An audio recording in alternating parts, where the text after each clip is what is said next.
Welcome to the IslandStats.com Football Show, your weekly dose of all the action from Bermuda's top football leagues. We bring you in-depth coverage of the Premier and First Division, results, highlights, analysis, and exclusive interviews. We also keep you up to date with the latest news and developments from the Bermuda Football Association. Stay tuned for the IslandStats.com Football Show, your one-stop shop for everything you need to know about the beautiful game in Bermuda. Now let's join the IslandStats.com Football Show team. Well, good evening and welcome to this edition of the IslandStats.com Football Show. I'm your host, Earl Baston, and joining me is co-host Andrew Griffith. We await the other co-hosts in Punchy Dill, but we've had a full week of football after the international break with the women playing. Griff, let me just bring you the rundown of the results. On Tuesday night, in Friendship Trophy action, it was North Village Rams 3, PHC Zebras 2. On Wednesday night, it was St. George's Colts 2, Paget Lions 0. Then in Premier Division action yesterday, it was Paget Lions 0, PHC Zebras 2, Devonshire Colts 3, Boulevard Blazers 1. Then in today's Premier Division matches, it was Crossroads 0, Dendy Town Hornets 2, St. George's Colts 2, Devonshire Cougars 2, Young Men's Social Club 0, North Village Rams 1, and 2. In First Division, it was Vasco 0, Somerset Trojans 3, St. David's 1, Southampton Rangers 1, Somerset Eagles 1, Wolves 1. So those were the rundowns.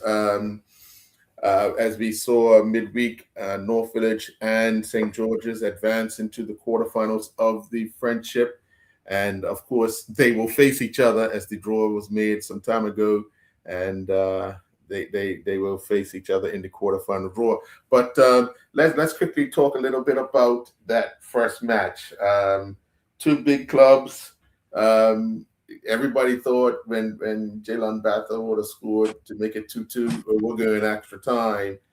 And then, of course, John Tay Smith pops up and gets on the end of a goal.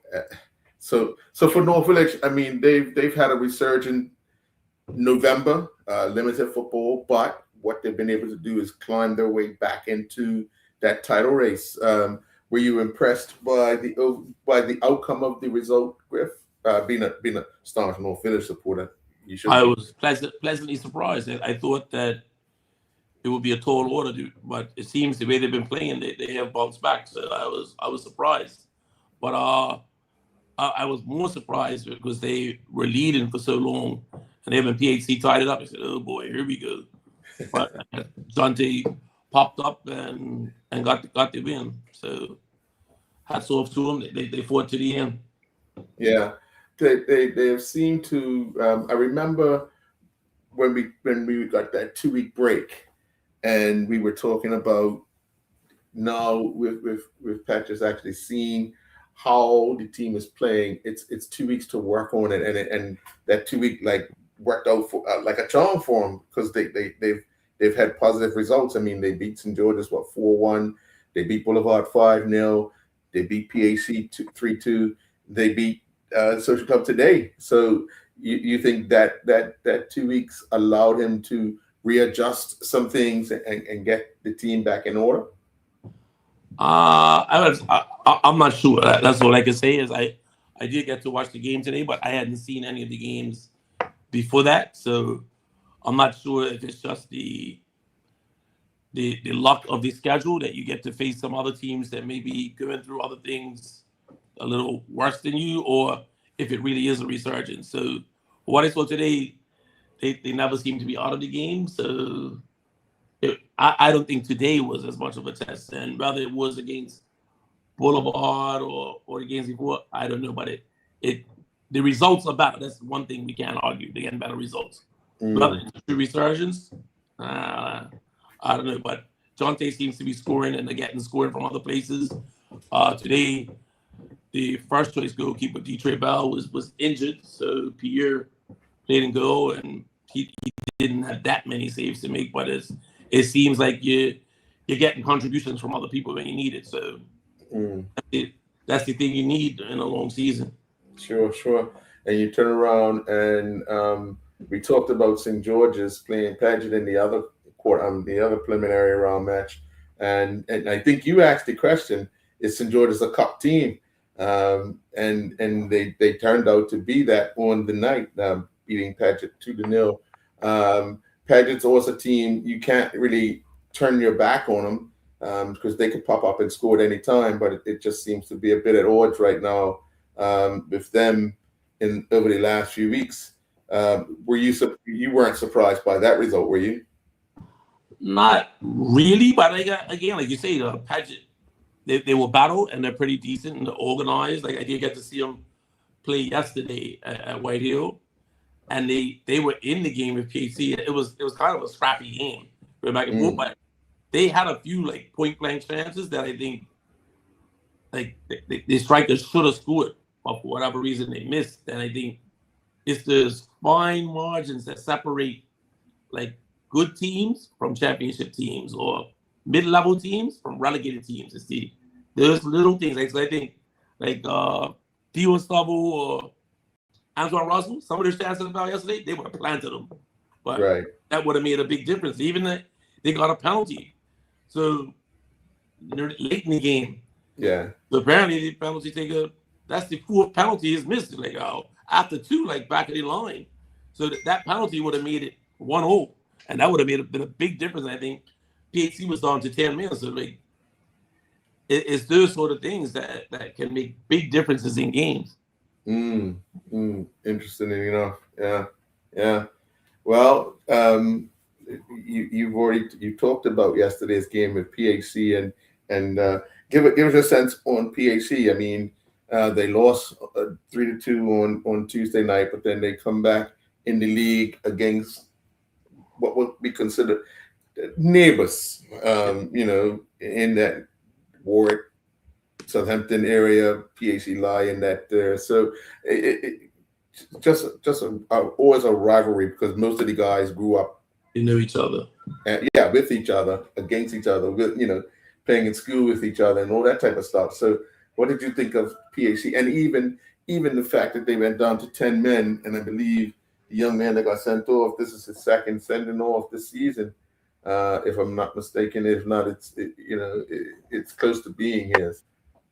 That sending off for me was crazy because I think when he got sent off, his team was trying to calm him down, and he got his second yellow for cursing out his own team. So like that's a little silly. So despite the red card, they did manage to hang on, but that's something that can haunt you later on. And if that's his second sending off for the season, like that's something they're gonna have to work on.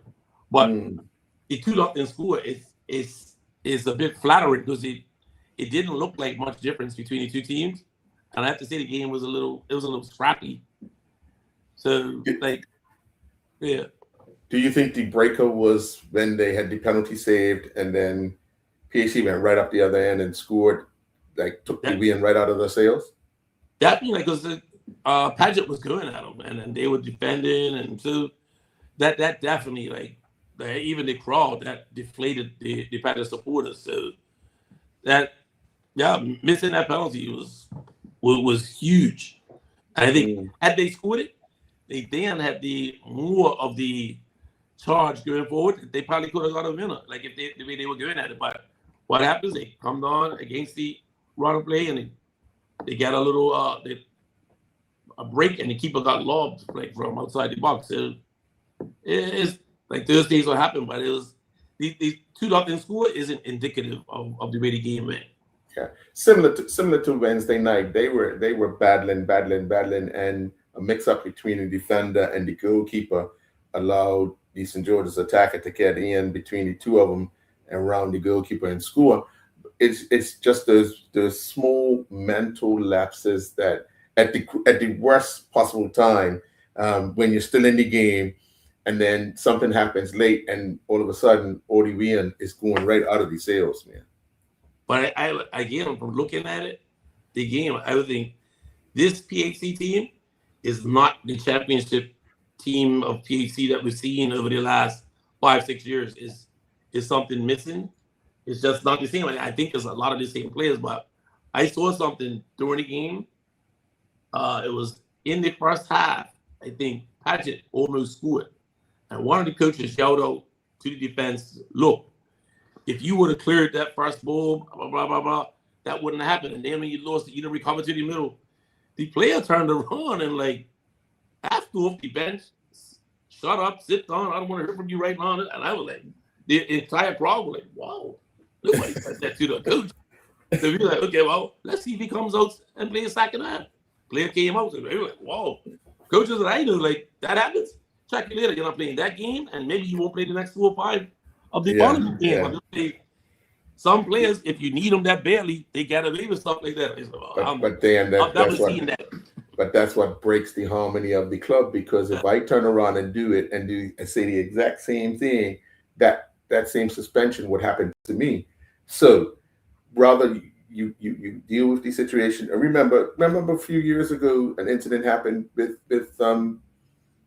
when Kyle was coaching PHC, and a player said something to him, or Scott Morton, somebody, and literally took him off the field. Took him.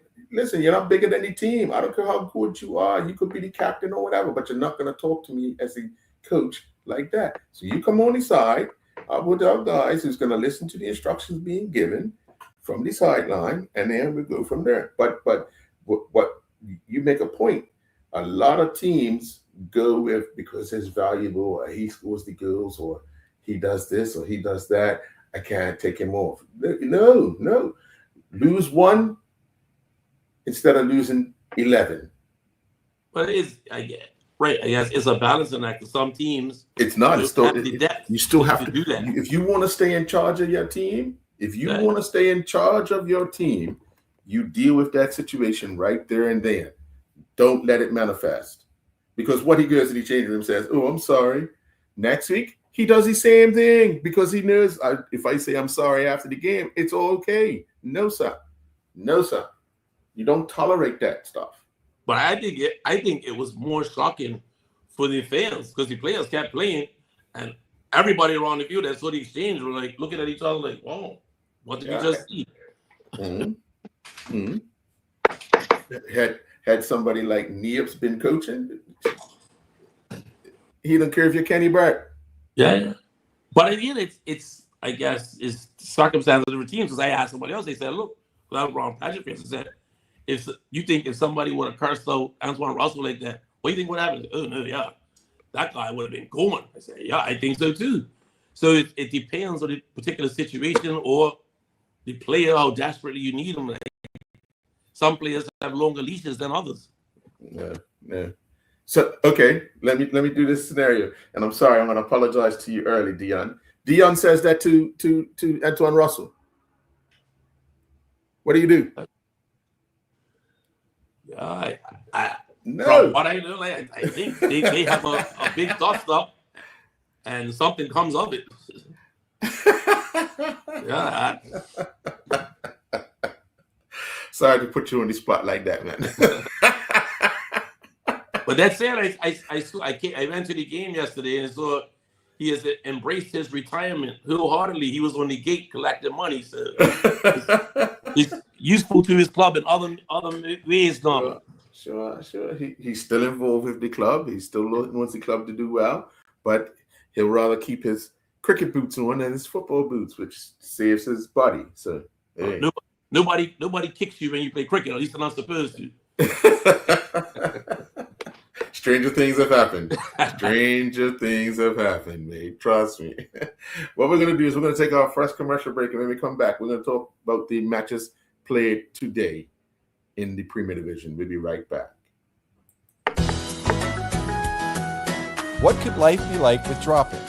It's getting home, lighting a candle, and finally having that quiet cup of tea before dinner, because your groceries already handled, delivered straight from Lindo's to your doorstep, fresh and on time. Drop It gives you back the best part of your day, a moment that's yours. Dropit.bn, your groceries delivered. Lindo's, why go anyplace else?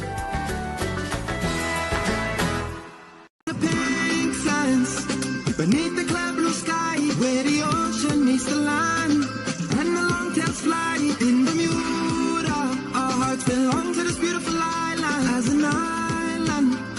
are strong, proudly Bermudian. In every single way, from the sunrise to the sunset. And every single day, for over 135 years. It's been clear, Legis Salis, proudly Bermudian. Bringing us near.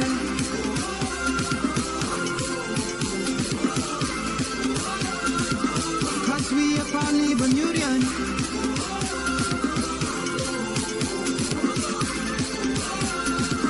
Legis Salis, proudly Bermudian.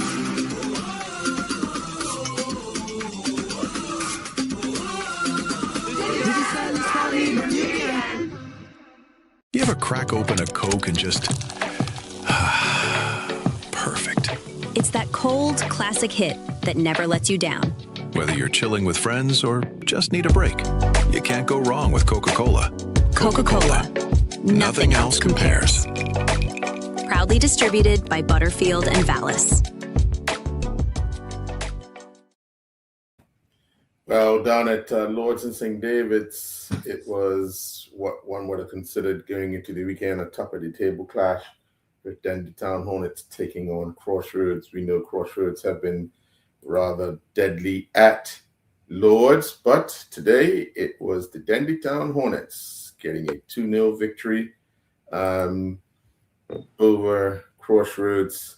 You think the run, the last 3 games where they got a draw against St. George's last, 2 weeks ago, or whenever they last played St. George's, but they haven't had a fun time of late.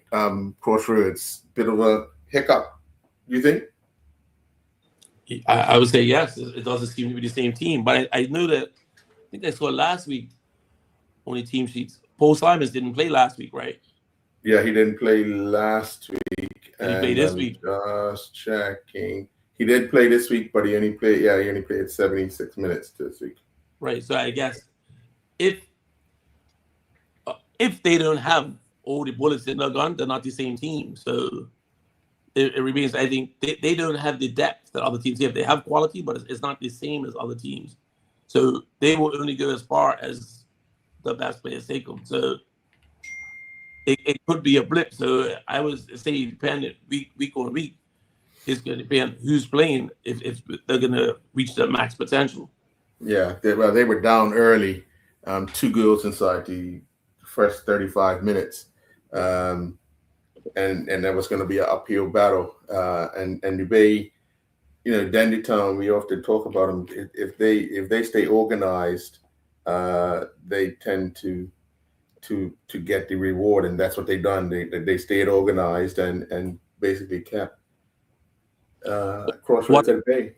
What I wonder from the game, because the games that I have seen Dendy Town play, they start off hot and they string together passes and it looks beautiful. But when they get up, they seem to coast and they let teams back in. So I'm wondering, because they went up early so fast, did they go into the same coasting thing? And well, probably not, because have been more. Yeah, it was an opportunity for the coach to get on them at halftime because, you went up 2-0 at the break, just before the break, 10 minutes before the break. So you get into the half, and that was his time to get on the players' backs to make sure that, the things that we've been talking about that, they tend to slip up has been prevented. We have Punchy joining us. Punchy, evening. Hi, sorry. My apologies for being late, fellas. No problem. Talking to the coaching staff of North Village. Well, I'm sorry about that. Anyway, my apologies. Yeah, we're just talking a little bit about Dendy Town's 2-0 win over Crossroads. And Griff was indicating that, we've often talked about, or he's often talked about, when they get up, they tend to relax. But as I said today, they were up 2-0 after 35 minutes, and the coach would have had an opportunity to just remind the players that, we can't go into that cruise control. We have to put the game away. And they managed to do that today and go back to the top of the table. Because the top of the table is tight. Oh, yes, it's going to be very interesting, isn't it? But I'm glad you brought this subject up about Dendy Town. I've watched them in some games, even against Paget. I've seen them in some games, and it just seems that after a while, if it's overconfidence or they just take the foot off the paddle, And against Social Club out there, I'm talking about going back to the time, and I tell you, watching the game, Social Club had the chance to beat them. But I think that's what the coach would have to kind of instill in them, that they just get comfortable, and they make so many mistakes when they're leading too. They make a lot of defensive mistakes when they're leading. So that could be a question how the coach will fix that. Right. So if anybody was at the game, this is just what I was saying before you came on, Punchy. So he might have done what Earl said, ready at halftime had to talk, but it would take somebody who was at the game to say, well, no, you're right. They should have won by 5 or 6 because they did take the feet off the gas, and Howard won for 2-0. Oh yeah. I'm saying the games that I've seen them play, when they're in total control, their possession rate, in terms of possession wise, they dominate the games. But it's not showing up in the results how the domination, in terms of goals, how they should be winning the games. I'm telling you, I'm seeing them struggle. They've struggled with against Social Club, and I've seen them struggle with against Paget too. That So Paget, yeah. The thought the East semifinals, I thought they were the best team that played, but they went up early, and then I can't remember who they played. They came back into the game, and then they lost it in extra time. So they had that game won. They were better in that game. They should have won that semifinal. Yeah. Well, it's all to play for. Over at Wellington Oval, St. George's Colts let a 3-1 lead slip to draw 3-3 with Devonshire Cougars. We saw Devonshire Cougars last week pull off a remarkable comeback to beat Boulevard, I believe. No, I think it was Paget. Paget, yeah. Was it Paget? Yeah, it was Paget. It was Paget. Yes, it was Paget. Yes. And they would get a stoppage time equalizer today at Wellington Oval to draw 3-3 with St. George. Devonshire Cougars for you, Griff. Has the season kicked over yet, or do you think there's still a team invading? Like they have the talent to score. Like they have a lot of quality and firepower, but you can't be giving up 2-3 goals every week. That part they have to master. So it's up and down. So like if nobody's gonna win the league, winning like 5-4 games every week. You need some shutouts, and until they put together some shutouts, they can't be considered like a contender for the league. Right.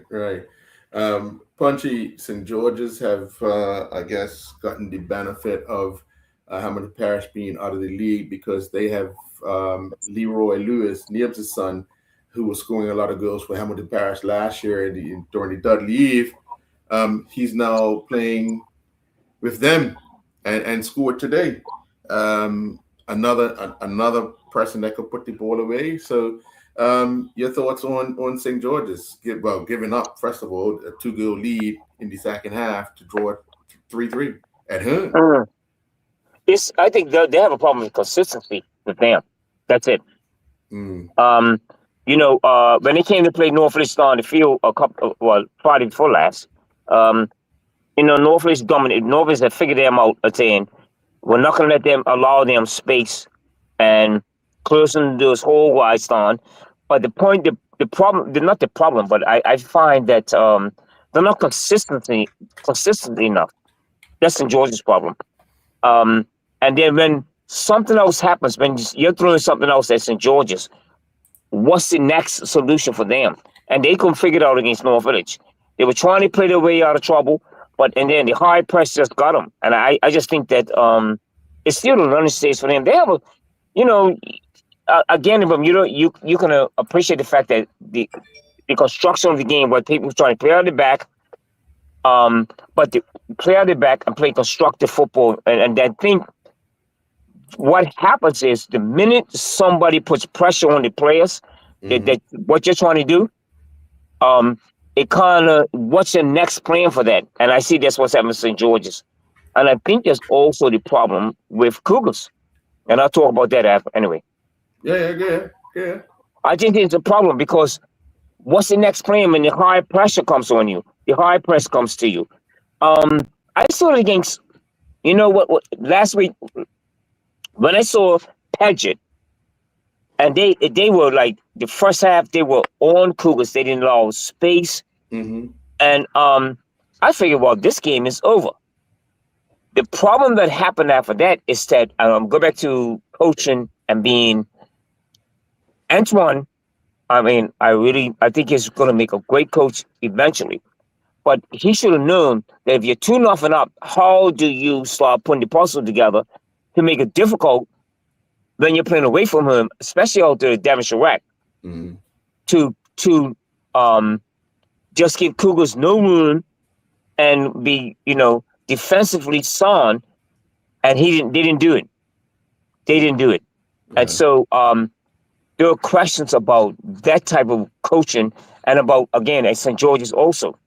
When you are now put to the task, okay, now what else can I do? What's the next plan? I don't think St. George's and Cougars are showing up with that. Mm. I really don't think so. Yeah. I don't think they have another. Do they have another plan for when they're not playing well or they're leading? What do they do? And Paget, I'm saying also with Paget also. I saw it against Paget. Antoine needs help.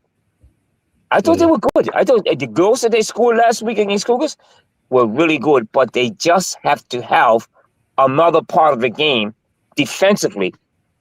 When they do get these chances, when they do lead, what do they do after that?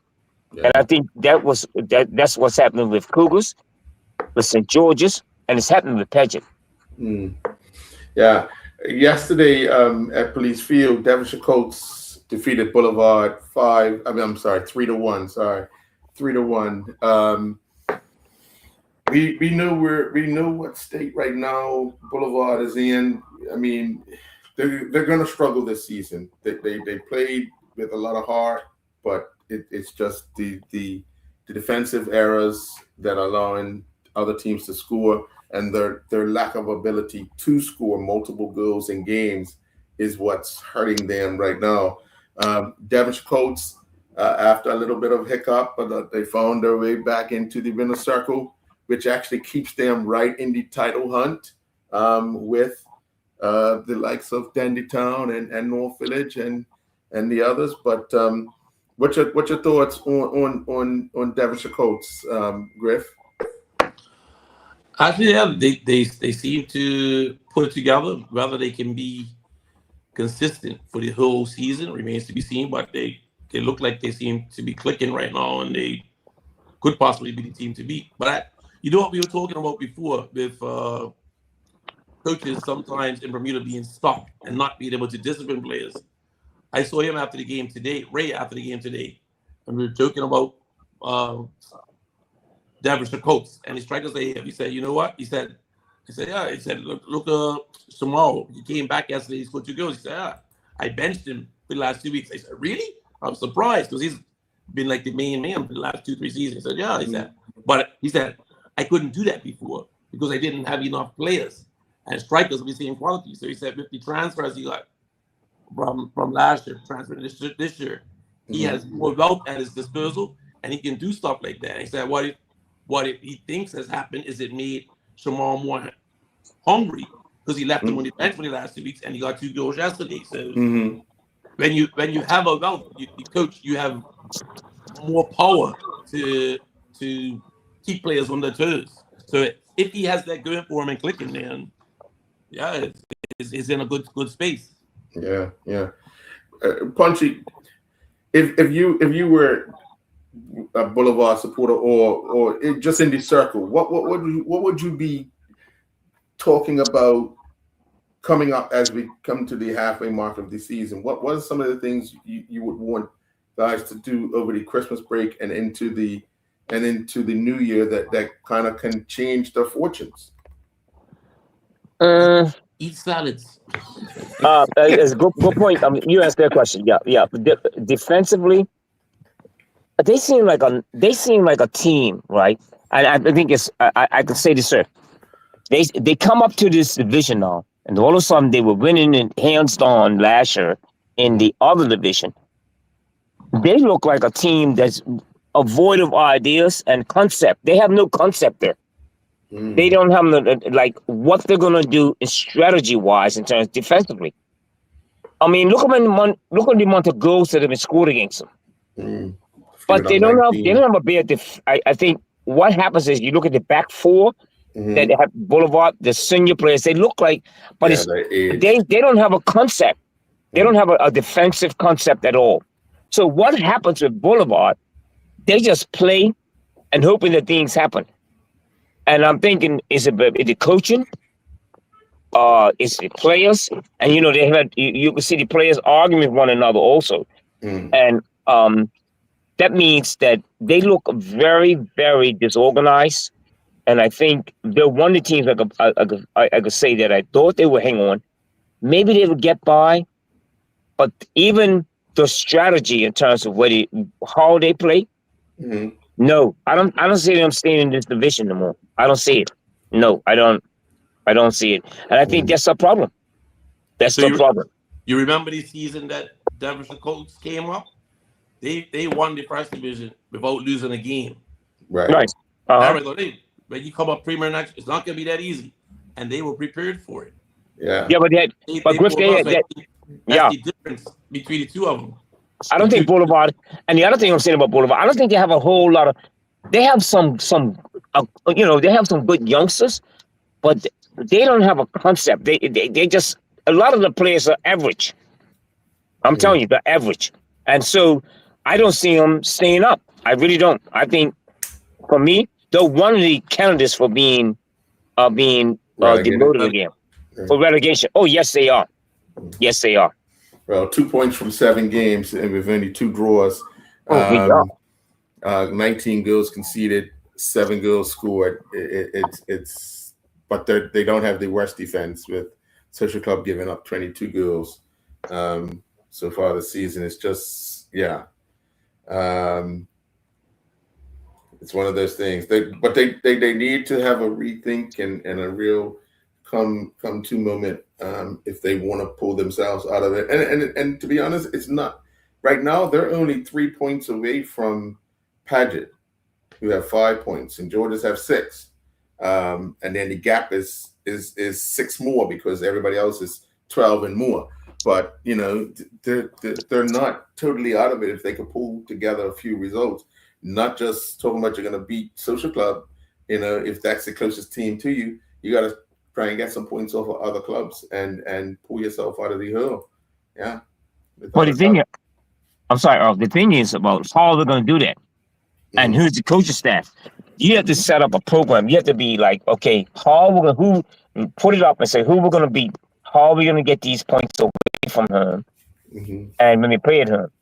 Right. And I just think that, nowadays in the Bermuda League now, in the Premier Division, if you're not got a strategy and a real good coaching philosophy about how your team's going to be set up, then teams like Social Club and teams like Boulevard are gonna suffer. And I saw it today. I saw Social Club. I think it's well, you got Seco Lewis, and then if a team playing against Social Club says, you know what, we're gonna make this Seco Lewis doesn't have a lot of movement, doesn't have a lot of space to play in because he could hurt you. Right. But but the rest of them. I don't see no concept for Social Club. They're hard working, but otherwise than that, what else would they have? And I think Boulevard is falling into the same thing. I don't see the concept with maybe 2 or 3 good players or some players, but then otherwise than that, what else do they have? And so, and it goes back to the coaching and knowledge at coaching. Right. I know we talked about any team playing Social Club up at Police Field was going to be in for a hard battle. North Village obviously had their test today, came out with a 2-0 victory. Griff, you talked about North Village already in that for that game and talked about, just players, other players pitching in. when at the beginning of the season, when there was a lot of concern, it appeared that Jonte was the only one scoring goals, and now you're getting goals from many different other areas. And as well, you talked about Pierre Smith in goal. I don't think there's been a season of the last few years that Pierre has, when he was registered to play for North Village, that he has not played in goal at least one game.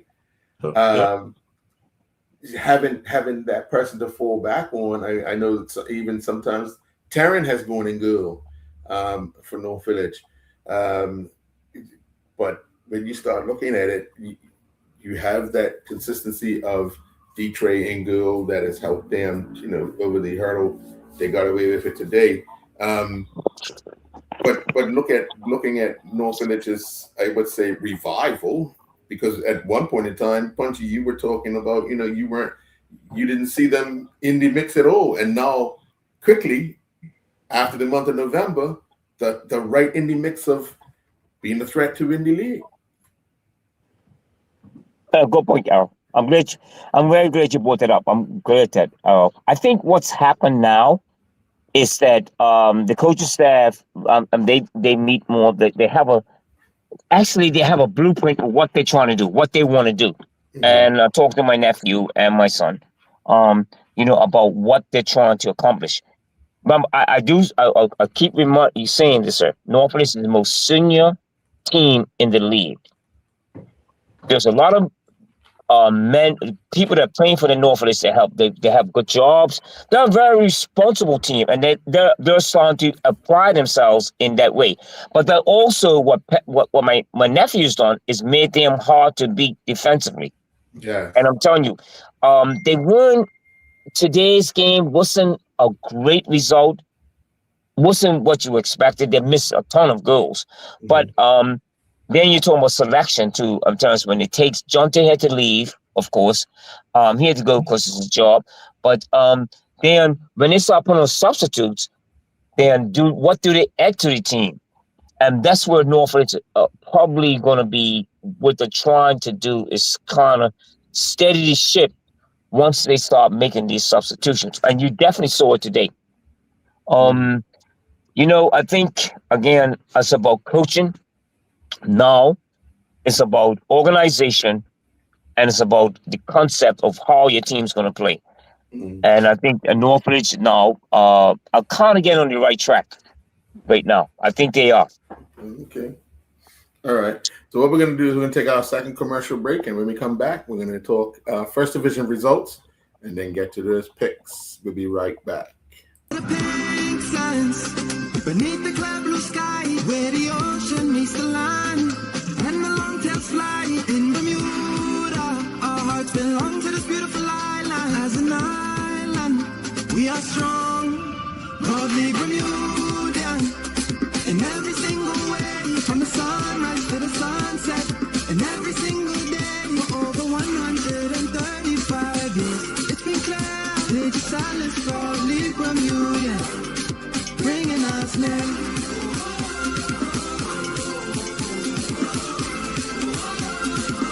Cause we are proudly Bermudian.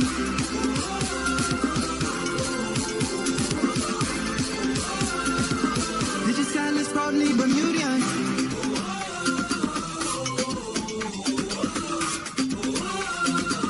Digital is proudly Bermudian. You ever crack open a Coke and just... perfect. It's that cold, classic hit that never lets you down. Whether you're chilling with friends or just need a break, you can't go wrong with Coca-Cola. Coca-Cola. Nothing else compares. Proudly distributed by Butterfield and Vallis.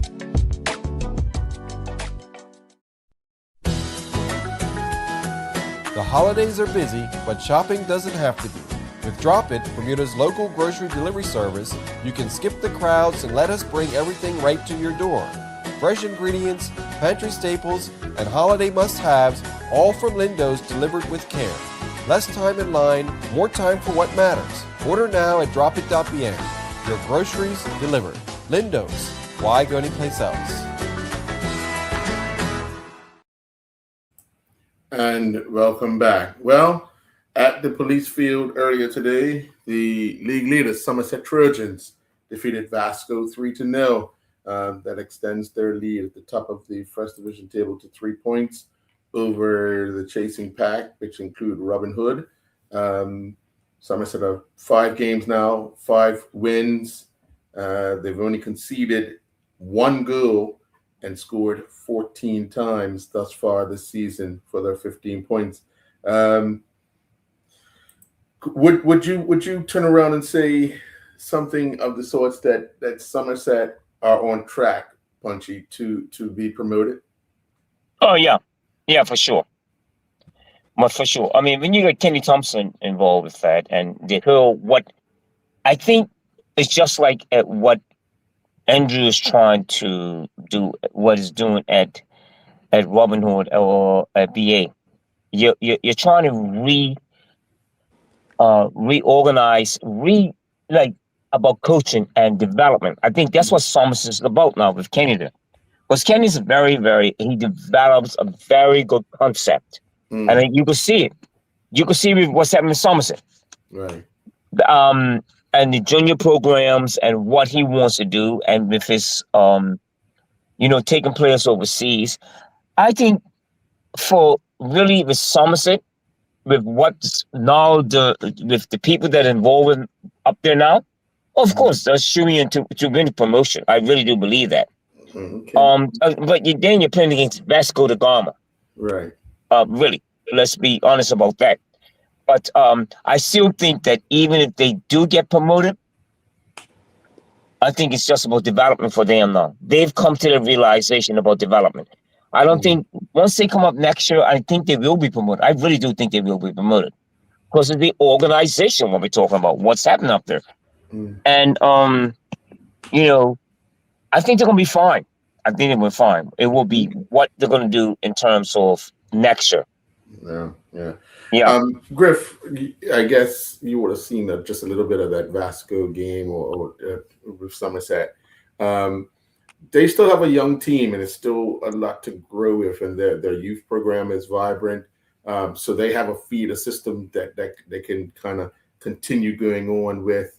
But what would you be telling your young team, because it's going to be rough now. You don't have a Hamilton Parish in the league. St. David's these other teams have kind of gotten better. So you're gonna be, in the area of on the wrong side a lot of times, every weekend, unless things change.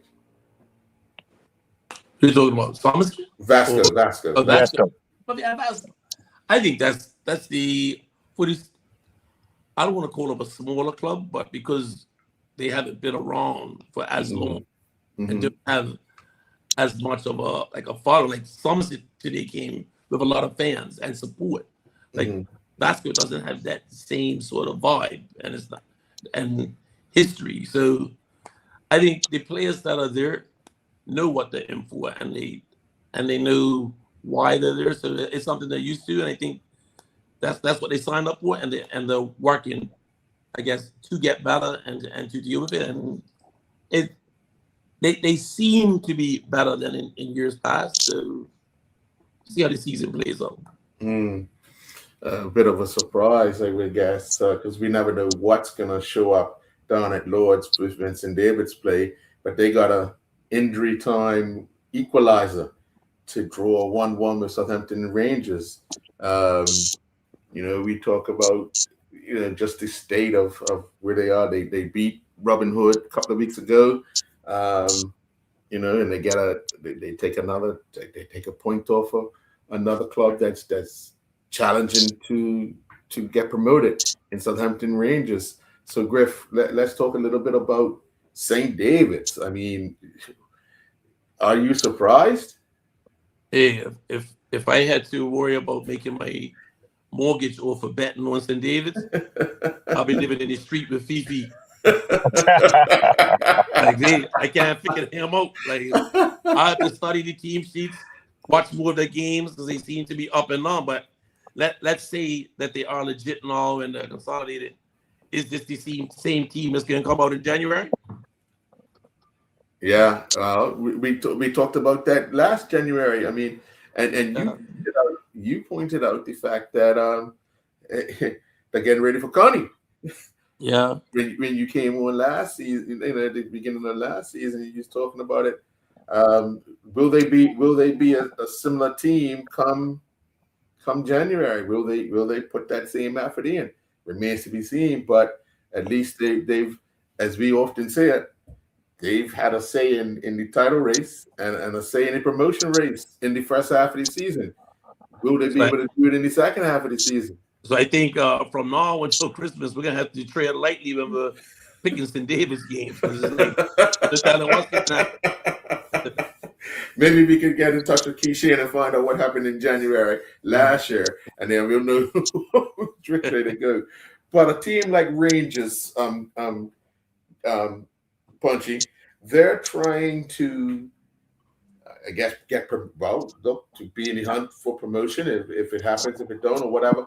But they're right there with chasing Robin Hood. But to slip up a point today, even though it's away from home, what would you be concerned about if you were the coach? Well, the first thing about Rangers is that, okay, what is the quality and the quality of the players that they have? You're going to St. David's and the draw, or you know, like what is really what I think is that Quincy Hunter up there coaching? Am I correct? Yeah. Okay. All right. So he leaves PHC. He's whatever. I'm sorry about what happened to PHC.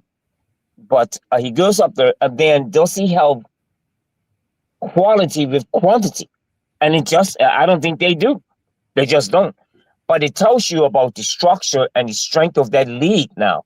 That Rangers can't go down and beat St. David's. And you know, like really, that's expected. I thought they would have won that game. But of course, St. David's is strong at home. But my point is, if you're going for promotion, those are the kind of games that you're supposed to win away from home. And I don't think he has. I'll be very careful with that if he's seeking promotion. Because, well, if he does get promoted, who's going to go join Southampton Rangers from where? And I think that's what's happening in the country. Younger players want to go where there's organization, discipline, and because, you know, especially when you're 16, 17, you see these good young players coming up. But who's going to go up there and play for Rangers if they do get promoted? I'm talking about quality. Because that is a game at Boulevard. It's a perfect example. A social club, a perfect example of what's happening in the country at this league. When you get promoted, do you have quantity with quality? And that is Southampton Rangers. I think that's another problem that they're going to have. Really. If you can't go down to St. David's and beat St. David's comfortably, and you're looking for promotion, that's a song that's not really good. Not really good. Yeah.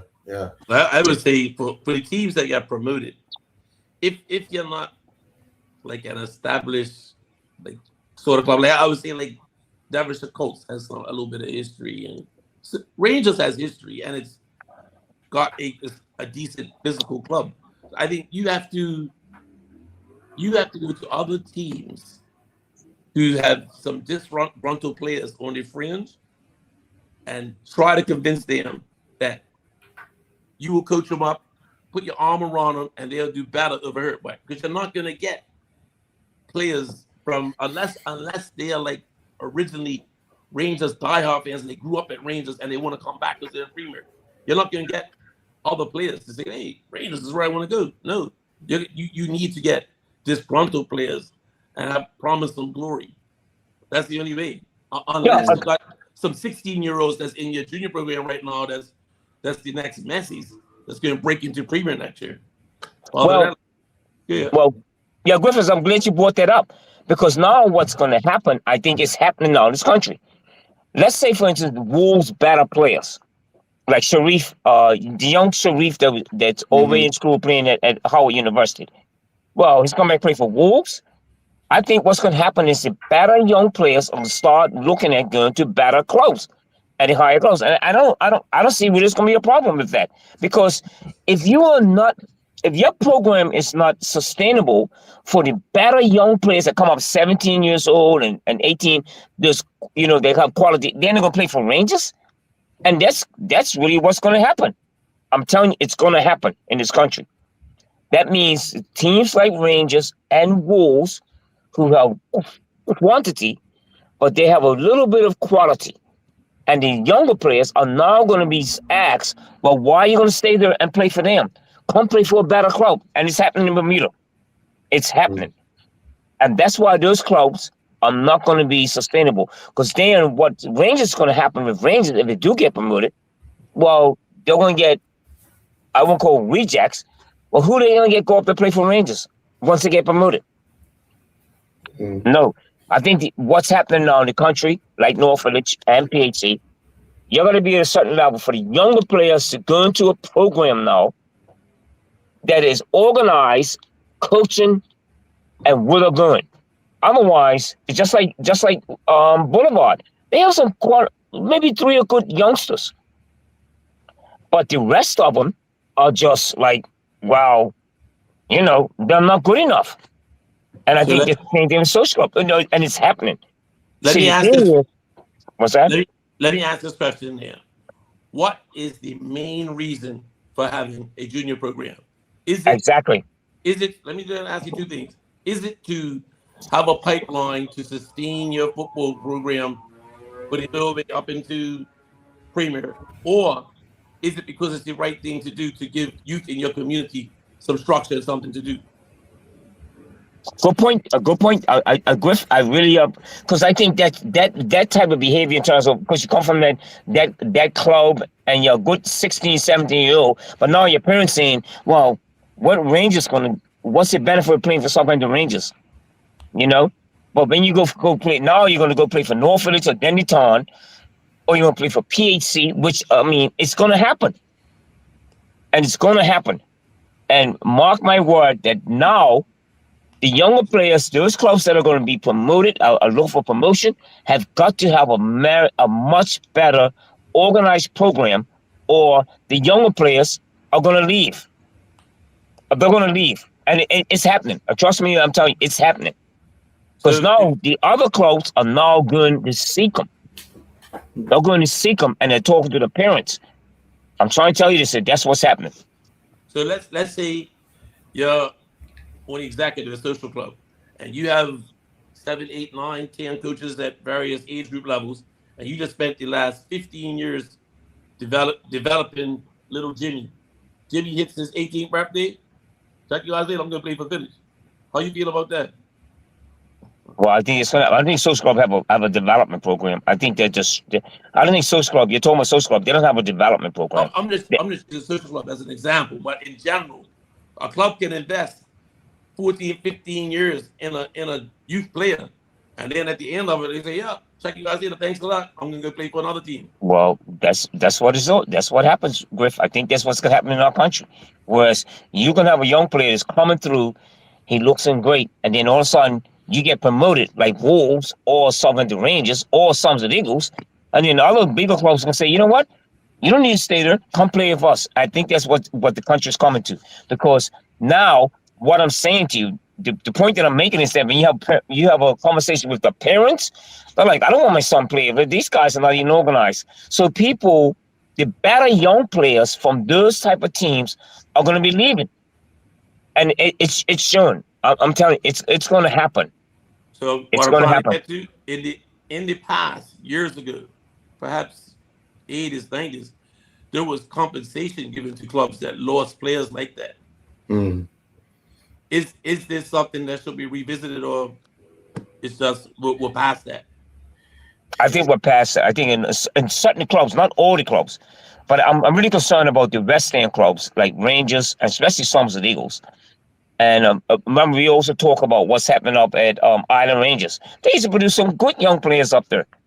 You don't see nobody coming out of that camp no more.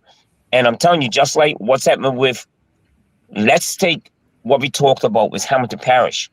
4 or 5 years ago, they were going over playing the tournaments on in Florida. What happened to them? What happened to them? And I think that's a cause for concern for clubs like Rangers, clubs like Vesco is a different thing, but clubs like Suns and Eagles, that eventually they might be folding too. I'm not talking about Rangers, I'm talking about Suns and Eagles. I think Suns and Eagles is another case for concern. Where's the junior programs? And you got to start, for me, in the country, you got to start taking these statistics and say, okay, where our best young players are coming out Suns and Eagles or at Southampton Rangers? Homegrown players. You're talking about homegrown players, but do they have a homegrown, what's a youth program? I think that's what the difference is happening in Somerset now. Kelly's going back up there. It's giving the organization up there, and it's revitalizing that whole community because they've had problems up there for years. But I think he's adding stability, and those other clubs don't have that. Right. So I think, unfortunately, with club life, I think at every club, it's a bunch of individuals that do the bulk of the work, and sometimes you get some of those individuals changing over, but you can get periods where some of those individuals aren't replaced, and clubs can go down in the management, which is probably a little phase that Hamilton Parish went through. So I had a conversation yesterday with the president of Paget. He said he spent the last 2 weeks in meetings every day going over what happened at Rangers. I was on and they said, you know what, like this could be my last race. I'm giving like the last 7 years of man, all that things going on with my work. I don't know if I can keep doing it. And I wonder what happens to Paget if he steps away. So it happens at every club. If the key individuals, unless somebody's coming behind them, what happens to them? Yeah. Well, good discussion. The final first division match of the weekend saw Somerset Eagles and Wolves draw 1-1 up at White Hill Field. We often talk about both of these teams in what they're able to produce each week. And to be honest, I mean, the result of a draw, was that a surprise for you, Griff? I can't remember what we picked, but I think these teams are pretty similar in being like neighborhood teams. They have some skillful players. They have some that are there making up numbers that are not as skillful. So there's talent-wise, I think they are around the same. So it's not that much of a surprise. Right. Okay. All right. Punchy, your thoughts on, again, when you look at a team like Wolves, they traveled all the way up to White Hill and came away with a point. Look, you guys, I always tell you guys, I have a sore spot for Wolves, But I went down and watched the training session the other night, and I wasn't really happy with what I saw. Anyway, that's my personal, my thought about that. What you've got is a group of young players, right? And I think what's happened, and I think it's been happening over the years since Dennis Brown left, is that now it's camaraderie. It's like the coaching staff are just like good friends with those guys. They're not getting the best out of those players, and they don't. I'm telling you, it's 20. I counted 20, 22 or 20 players down there on Wolves on Thursday night and I'm like, why are they in that position? There's questions to be asked about the coaching staff down there and the whole organization. And I think the fingers sometimes in this country, you want to point fingers and say, listen, what you're doing, you're not doing a good job with what you have. And that's what I think was happening at Wolves. The coaching staff down there is not doing a good job with what they have. And that's what the Wolves' problem is. That's the whole thing. I told you guys already. It's the friendship. Everybody's friends. I think that's why, again, look what Dennis Brown had accomplished down there. They need someone to come in from the outside who's got a structure and change the whole program. And Wolves they are one of these still, I think, one of the best, still have a camaraderie in the neighborhood and what they are about. But I think the who's in charge of the coaching are not doing a very good job at all. No way. Punchy, I was like, if you're still getting 20 players to train it in December, you got to be doing something right. No, you're not doing. You can do. You can have 20 players come to training, but not getting the best out of them because you're not doing the right things in training. I think they're a very good community. They are one of the team. I'm telling you, the camaraderie there. People come up with rules, but they're different. They could be so much better. But you got to make sure that when you have all these people there who keep coming out, that you start having results and positive results and have a direction that you're going in. And the reason I'm saying this, sir, because see Sharif, this is what I know. Sharif, the young player that's over there playing, I think he's at Howard University. Yeah, the young man. Yeah. Sharif. It's Corey Sharif's son. Yeah. Yeah. So why is he going to come back and play for Wolves? The organization on is poor. Well, Northwest is trying to get him. Oh yeah, they're trying to reach out for him, and that's where the best players, the young players, are going to go. So if you are talking about having 20 players, but you're not organized well, and that's what I figured was happening at Wolves, they're not very organized in terms of what they have at their disposal, and that's it. That's what's going to happen. Okay. That's what's going to happen. You know where you're going to go to Samson Eagles with the amount of quality players, the quantity, and with a bit of quality, that you're going to be drawing that game up there with Samson Eagles. No way. And that's finger pointing. That's just being honest. Okay. But I think that's your familiarity with Wolves and feeling that they should be doing better. Because I think you can't just say you're going up White Hill and 3 points is automatic. They probably still got those 20 guys in training. So they're not going to lay down and let Wolves come up there and do whatever they want. So they did have a decent opponent to play against. All right. Well, let's get into the picks from last week. As we Tally them up. Yeah, they've already been tallied up. Don't worry about that. Let's Okay. get to the result. The Friendship Trophy preliminary match, North Village and PHC. I took PHC. You both took North Village. Get cracking, Earl. St. George's and Paget. Myself and Griff took St. George's. Punchy, you took Paget. George's won that 2-0. Yesterday, PHC Zebras defeated the Paget Lions 2-0. We all took PHC. We all took Devonshire Colts to beat Boulevard, and they did so. Punchy, myself, took St. George's to beat Devonshire Cougars. Griff, you picked a draw, and it ended 3-3.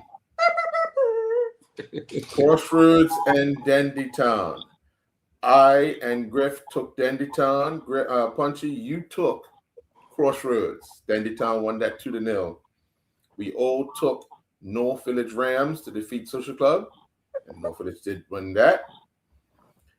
We all took Southampton Rangers to beat St. David's. We were seconds away from that happening, but it ended in a draw. Somerset Eagles and Wolves. I took a draw. Punchy took Wolves. Griff, you took Eagles. It ended in a draw. And the final match was Vasco and Somerset Trojans. We all took the Trojans. And that ended with myself getting 7 points. Punchy got 5. Griff got 8. So Griff now leads on 43. I have 42, and Punchy has 40. Still a long way to go. Got the what you playing in the background? That's my fans. Oh, your fans. Okay. All right. So let's get to next week's matches. So these ones are interesting. On Friday night at Bernard Park, I'll go first. It is North Village Rams hosting Paget Lions. I'm taking North Village.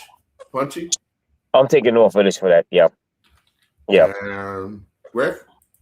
Earl, you're on the North Village bus now. All right. I'm taking Village. Oh, boy. I picked them today. But what about the friendship? I took PAC. You got to pick one team or the other. What you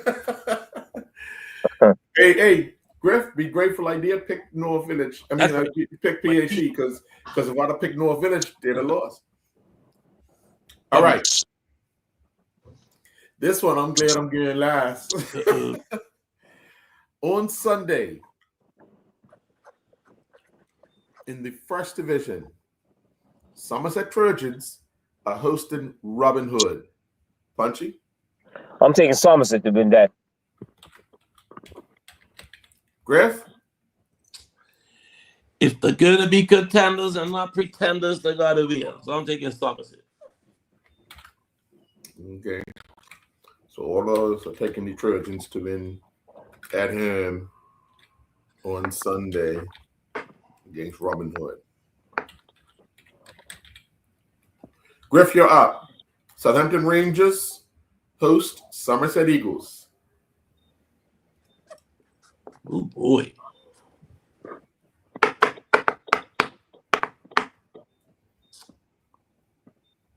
Do we know if any suspensions came down from that Paget incident involved players? Yeah. 3 guys suspended for life and 3 guys suspended for 2 years. Were they players? I don't know. Oh.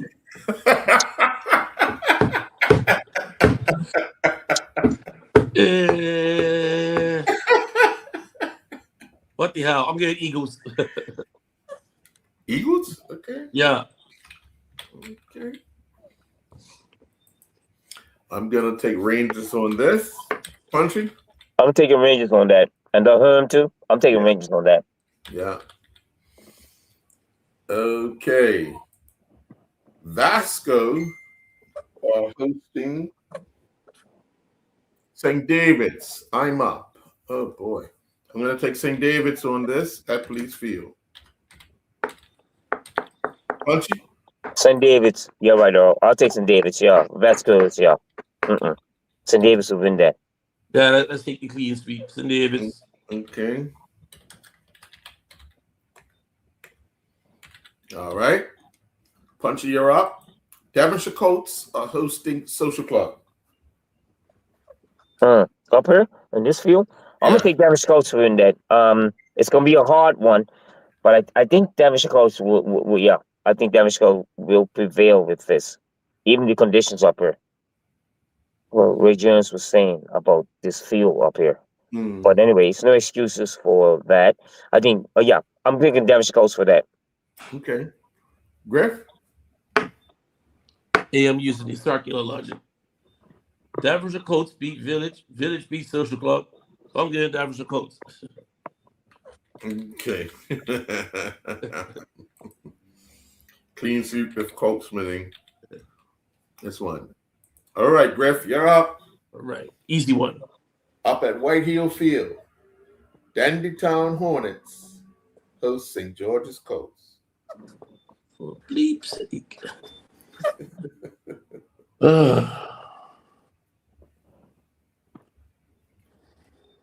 Dandytown.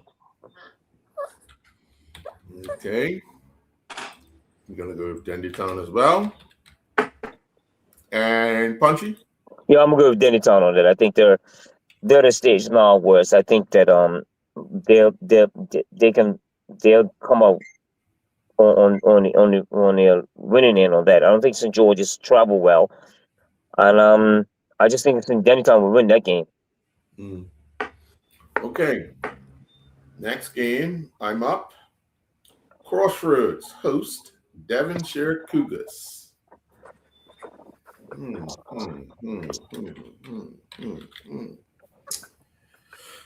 just think Crossroads are on the slide until they show me that they have changed things. I'm gonna have to go with Devonshire Cougars. Punchy? Yeah, you're right, Earl, about that. I think we talked about that about a month ago. You know, they were sitting on top of the league, and then when they have to when that momentum shifts, what Mhm. they can do. And I don't think they'll respond well. Right. I think Cougars will go down and beat them. Instant Davids. Okay. Griff, sounding like you got a secret or something.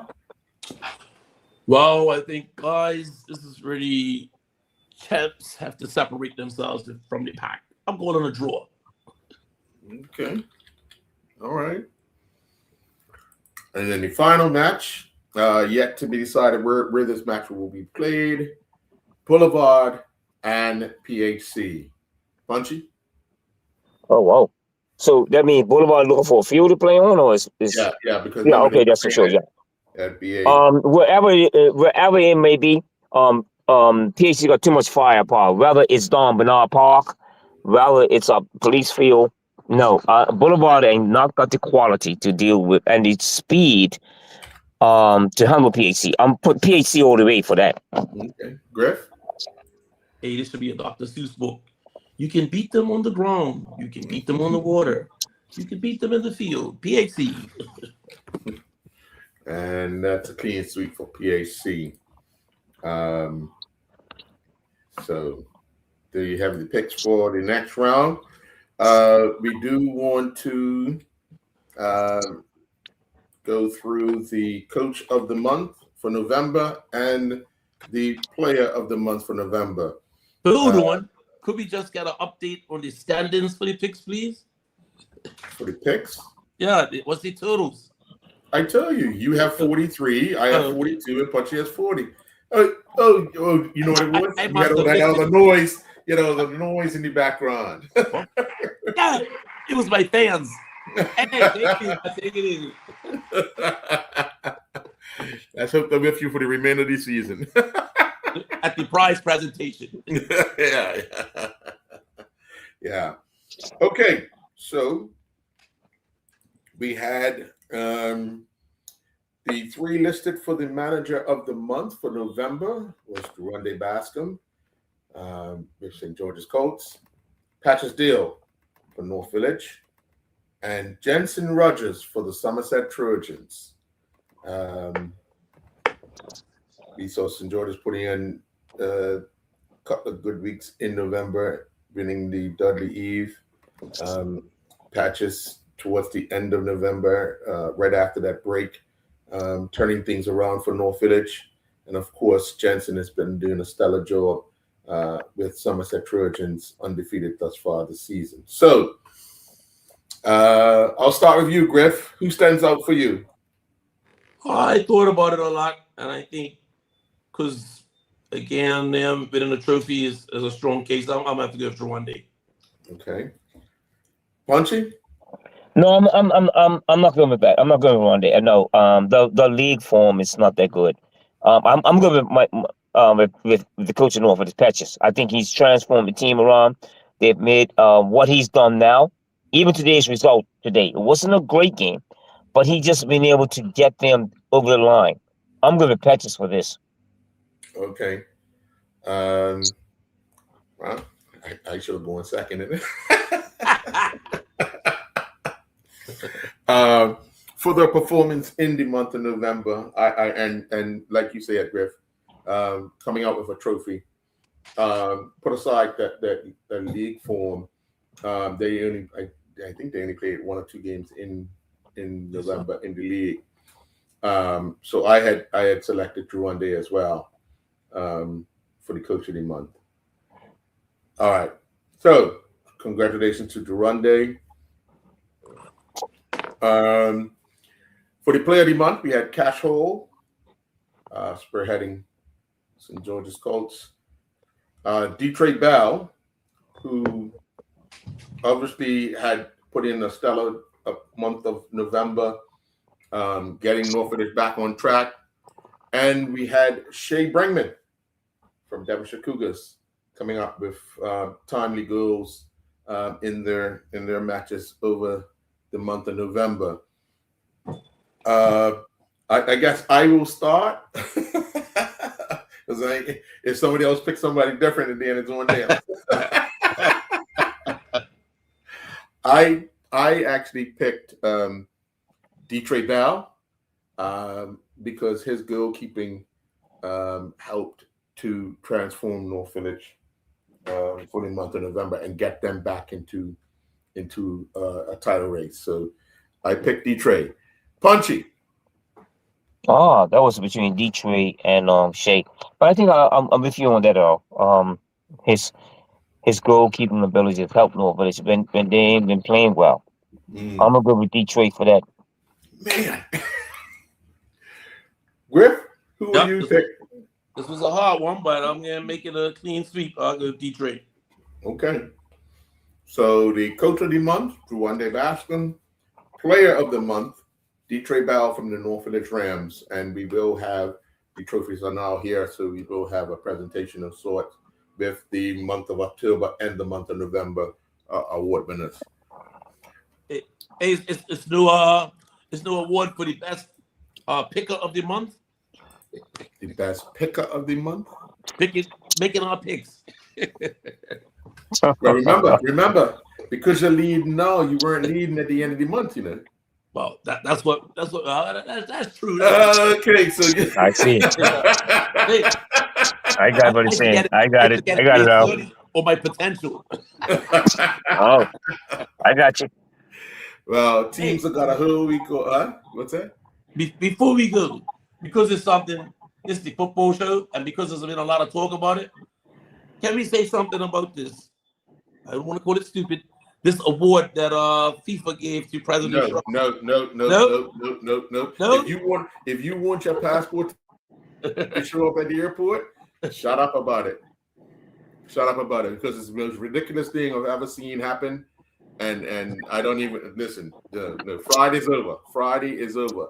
That ridiculous show that was put on and fixed as they done their draws is crazy. Unbelievable. So it's blowing up on all chats for the weekend.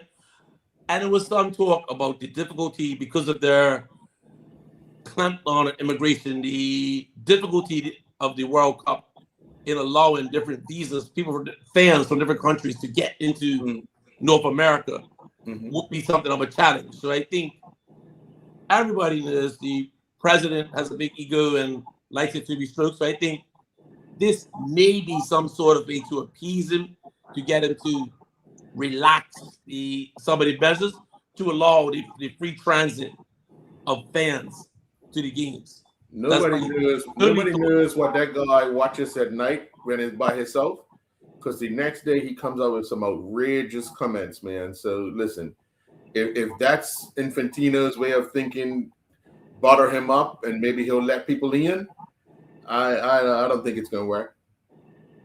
If there's countries telling they'll sell him oil or give him a $400 million plane, hey, everybody be welcome, man. Hey. Yeah. Oh, you're really trying to get your passport ripped up. No, I ain't worried about that. One thing's for sure. They got a jail cell waiting for him at the end of this 4-year period. They ain't gonna let it go like it did last time. But anyway, yeah. Gentlemen, it's a whole week off for football. Back on Friday night at Bernard Park, where Paget and North Village go to battle. So Paget's got a whole week to figure out, get themselves back together. So good luck to all the teams this week. Good luck to you, Griff, because you seem to be happy riding the wave. So when I went into the Paget game yesterday, I'd be like, hey, who you pick for today? And I said, Daphne PhD, and I got all types of comments. So after the game, I went back and I went, told you.